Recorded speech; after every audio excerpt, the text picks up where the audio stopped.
Something unprecedented is happening in precious metals, and the consequences are going to be enormous. A price printed in China over the weekend that shouldn't exist according to Western markets. But it does exist, and it's real, and it's about to force a reckoning. I'm going to explain what's happening and what you need to know before Monday. Hit that subscribe button and notifications if you want to stay ahead. The mainstream media won't tell you this story. Comment below and share whether you're prepared for the volatility that's coming. During the holiday season, while you enjoyed festivities, something remarkable occurred. Western trading floors sat empty and dormant, yet across the Pacific, the Shanghai Gold Exchange, Earth's largest physical silver marketplace, documented a transaction that should concern everyone. Physical silver exchanged hands at $82 per ounce. This wasn't theoretical. This wasn't derivatives. Actual metal transferred ownership at that figure. Meanwhile, every Western screen displayed $74.87. Kitco showed it. Bloomberg confirmed it. Your investment platform agreed. A $7 chasm existed between Shanghai's reality and Western perception. This divide will either create fortunes or obliterate portfolios completely. Before proceeding further, understand this clearly. Nothing presented constitutes investment guidance. You bear full responsibility for financial choices. Conduct independent investigation. Consult qualified experts. Never risk funds essential for survival. My purpose involves revealing market mechanics obscured from public view. Why does this $7 discrepancy exist? Most investors misunderstand precious metals operations. These markets function continuously, but not uniformly. The COMEX in New York dominates price discovery for silver. Futures trading establishes benchmark values. Christmas Day shut down COMEX completely. London's LBMA closed simultaneously. For 36 consecutive hours, Shanghai stood alone as the sole major venue actively exchanging physical silver. During that window, absent Western banking interference, absent algorithmic suppression, absent typical paper contract manipulation, genuine physical silver pricing emerged naked and undeniable. $82. That represents real cost when acquiring actual metal, not shuffling contracts electronically. Consider Monday's opening bell. That $7 void must resolve somehow. Two paths exist, both carrying massive implications. Should Western quotations surge $7 upward matching Shanghai, every trader positioned against silver faces margin liquidation. Forced purchasing on enormous scale could potentially drive silver toward $90 or beyond within hours. However, the alternative scenario destroys wealth. If COMEX launches with massive paper contract dumping, if major commercial institutions flood markets with selling pressure forcing quotations downward, Shanghai must follow. Everyone who purchased physical metal in China at $82 suddenly holds inventory worth less than purchase price. That's the Monday danger. You won't identify which direction the gap closes until reaction becomes impossible.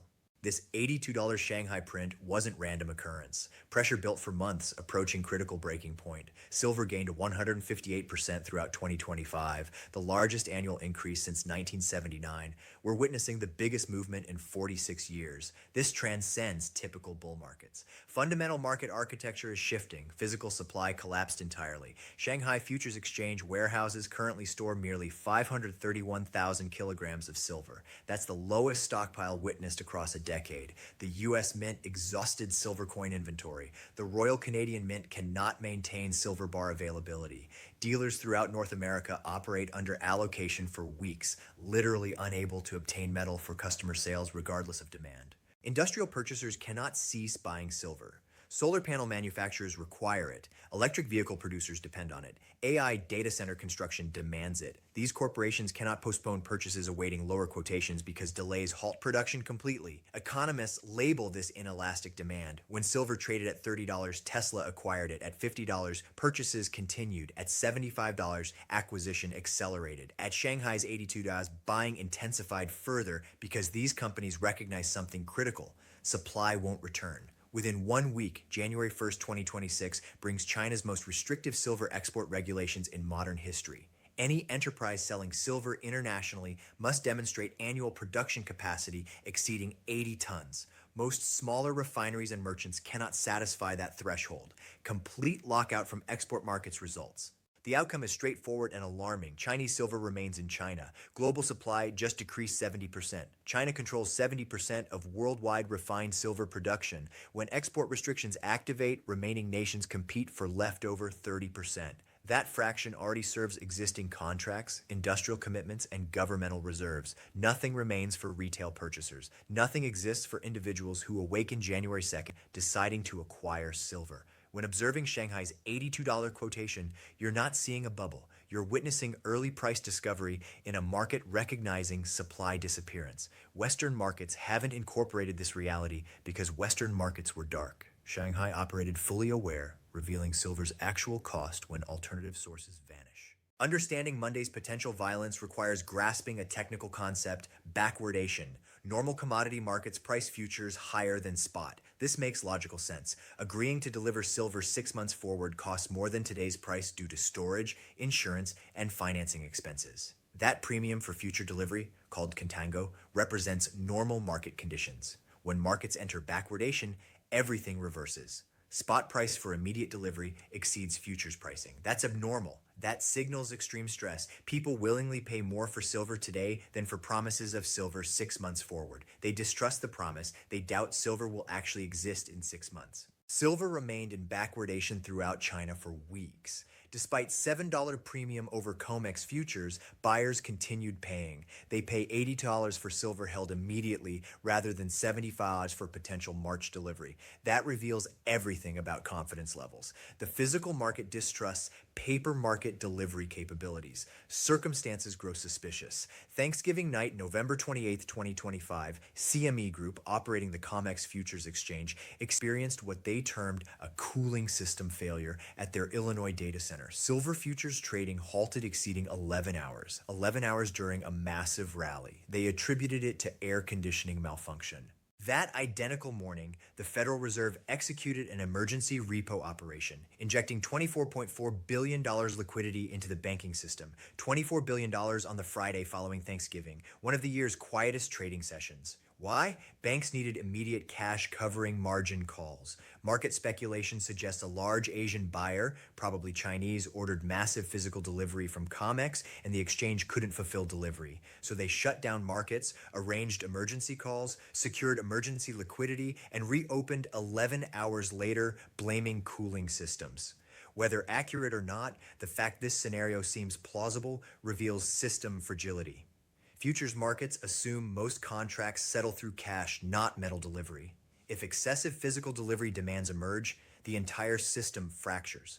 Thanksgiving night nearly witnessed that fracture. 1 month passed since that event. Silver climbed from $60 to $75 in the West and $80 in Shanghai. Pressure intensified, inventory declined further. We're approaching Monday morning where Western traders observe that $7 gap and make instant choices. Do they chase prices higher? Attempt shorting it downward? Panic? Here's my projection. COMEX opens with violent upward gap. Silver rips towards $78 or $79 within the first trading hour as algorithmic systems reconcile Shanghai pricing. That triggers cascading buy stops and short covering, pushing us toward $82 in New York by midday Monday. Once the West officially acknowledges $82 as genuine pricing, we don't stop there. We push toward $85, then $90, because industrial buyers who waited hoping for pullbacks realize the pullback never arrives. But here's the danger. If I'm incorrect, if commercial banks possess sufficient power smashing prices back down, if they dump enough paper contracts forcing a sell-off, then everyone who bought at $80 in Shanghai holds underwater positions.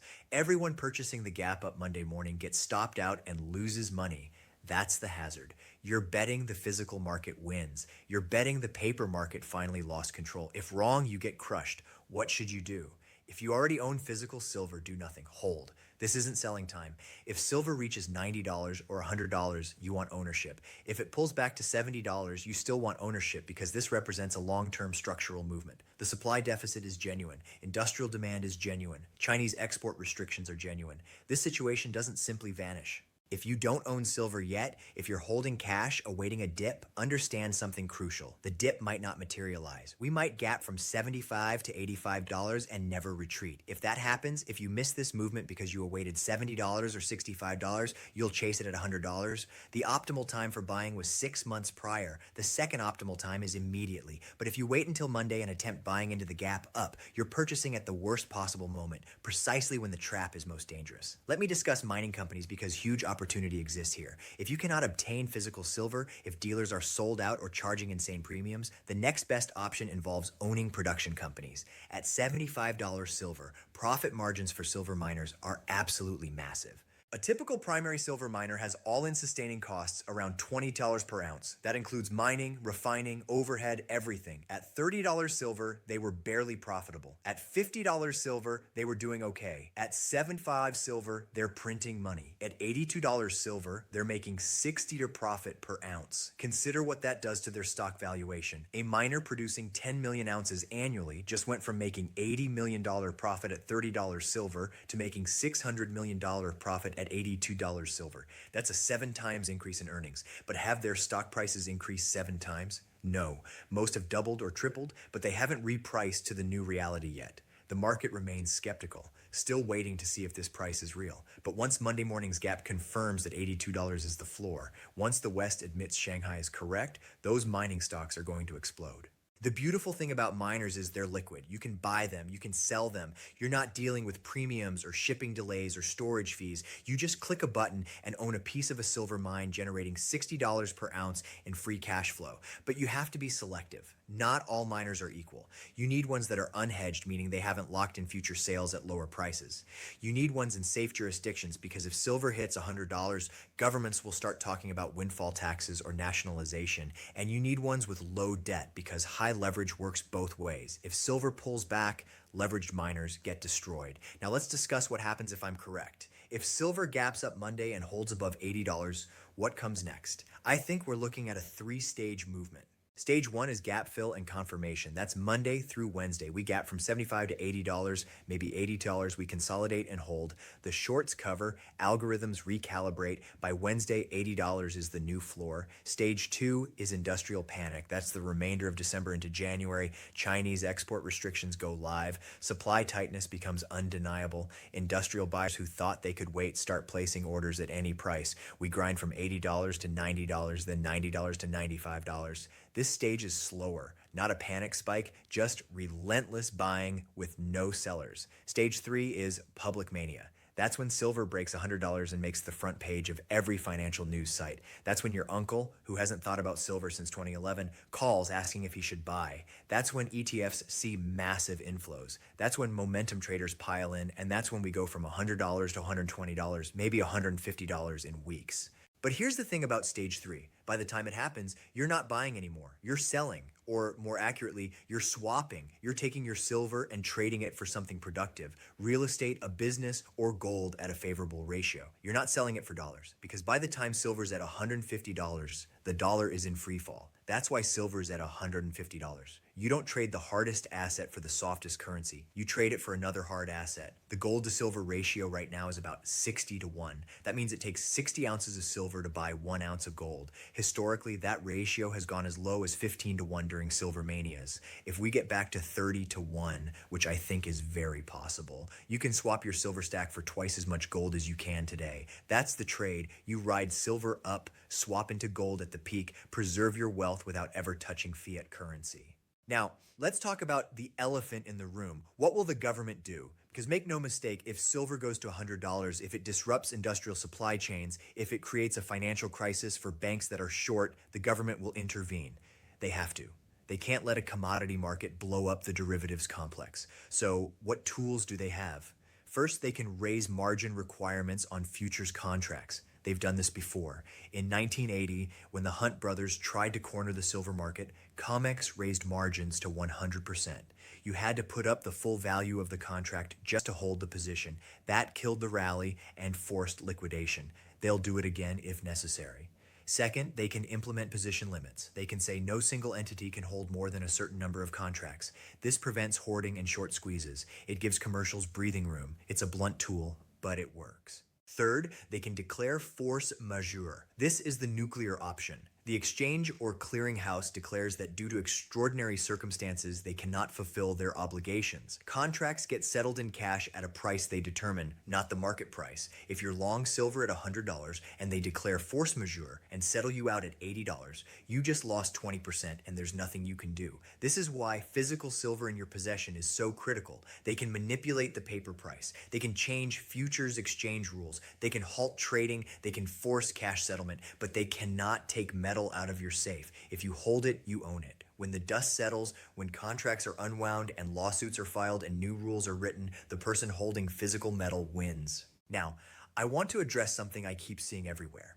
People asking, should I wait for a pullback? Should I wait for silver to come back down to $70 or $65 before buying? I understand the logic. Nobody wants to buy the top. Nobody wants to buy at $82 and watch it drop to $70. But here's what you're not considering. What if it doesn't pull back? What if Monday gaps up and we never see $75 again? Think about it. Shanghai's price is $80. Western price is $75. That gap has to close. It closes by Shanghai coming down or New York going up. If you're waiting for a pullback, you're betting Shanghai comes down. You're betting Chinese buyers suddenly lose interest. That industrial demand evaporates. That export restrictions don't matter. Do you really think that's happening?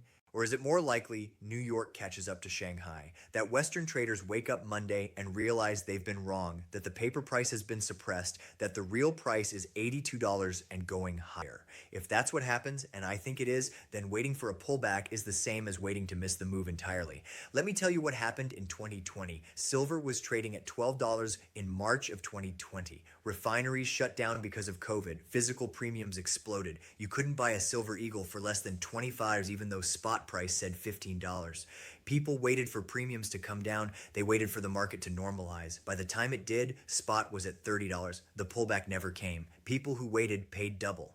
This is the same setup, but bigger. Refineries aren't shut down because of a virus. They're shut down because there's no metal. Premiums aren't high because of temporary demand. They're high because of structural deficit. And the gap between physical and paper isn't $2. It's $7. If you wait, you're going to pay more, not less. Now, I want to be very clear about something. I'm not telling you to buy silver. I'm not your financial advisor. I don't know your situation or risk tolerance. What I am doing is laying out facts as I see them and explaining the mechanics of what's happening. You have to make your own decision. Always do your own research. Consult with qualified professionals. Never invest money you can't afford to lose. But if you're asking what I would do, here it is. If I didn't own any silver, I'd be buying right now. Not all at once, not going all in at $75, but scaling in, buying a little bit every day regardless of price, because I believe the trend is up. And I believe the risk of missing the move is greater than the risk of a short-term pullback. If I already owned silver, I wouldn't be selling. I'd be holding and being patient, because even if we pull back to $70,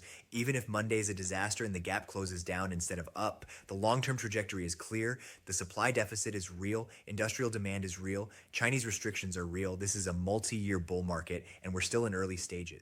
And if I was looking for leverage, if I wanted to amplify returns, I'd be looking at miners. Not ETFs, not junior explorers with no revenue. I'd be looking at established producers with low costs, strong balance sheets, and exposure to rising silver prices. Because when this really gets going, when we're at $100 silver and mainstream media finally pays attention, those stocks could be up 500 to 1,000%. Let me paint you a picture of Monday morning. You wake up and check your phone. Silver's trading at $78 in pre-market. It gapped up $3 overnight. You're excited, nervous, wondering if you should buy. By the time markets officially open, it's at $80. Momentum is building. Shorts are covering. Algorithms are chasing. Within an hour, it's at $82, matching Shanghai's price.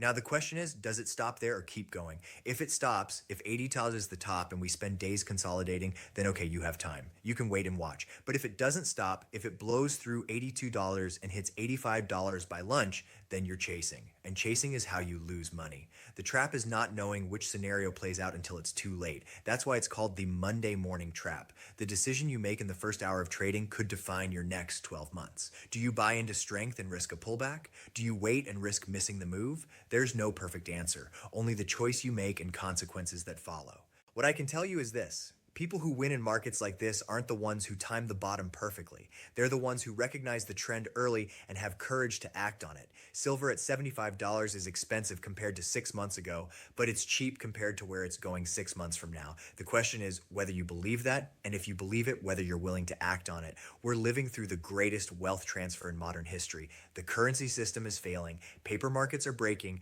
physical assets are becoming unobtainable. People who understand what's happening, who position themselves correctly, are going to come out wealthier than they imagined. But people who sit on the sidelines, who wait for permission, who need absolute certainty before acting, they're going to be left behind. Silver hit $82 while markets were closed. That's not a headline, that's a signal. It's a message from the physical market to the paper market saying, we don't care what your algorithms think silver is worth. We know what it costs to get it, and the cost is $82. The question now is whether the paper market accepts that message or fights it. My guess is they fight. They'll try to smash it back down. They'll flood the market with sell orders. They'll raise margins. They'll do everything to regain control. But I don't think it works this time. Physical demand is too strong. Supply deficit is too severe. Chinese restrictions are too binding. And when the paper market finally admits defeat, when they accept that $82 is the floor and not the ceiling, that's when this goes parabolic. That's when we go from $82 to $90 to $100 in weeks. And if you're not positioned by then, you're not getting positioned, because once mania starts, once the public piles in, premiums go insane. You'll be paying $120 for a silver eagle when spot is at $100. The window closes fast. Here's what you need to understand. The Monday morning trap isn't just about Monday. It's about the entire next phase of this bull market. It's about whether you recognize what's happening and act accordingly, or whether you hesitate and miss it. People who bought at 25 and held through volatility are sitting on 300% gains. People who waited for a pullback that never came are still waiting. Don't be the person still waiting when silver is at $150. Don't be the person who looks back in 2 years and says, I knew it was going up, but I didn't buy. Because that regret is worse than any short-term loss. You can recover from buying at the wrong price. You can't recover from not buying at all. The choice is yours. The information is in front of you. The mechanics are clear. The catalysts are real. What you do with that information is up to you. But whatever you decide, decide fast, because Monday morning is coming, and when it does, the trap snaps shut.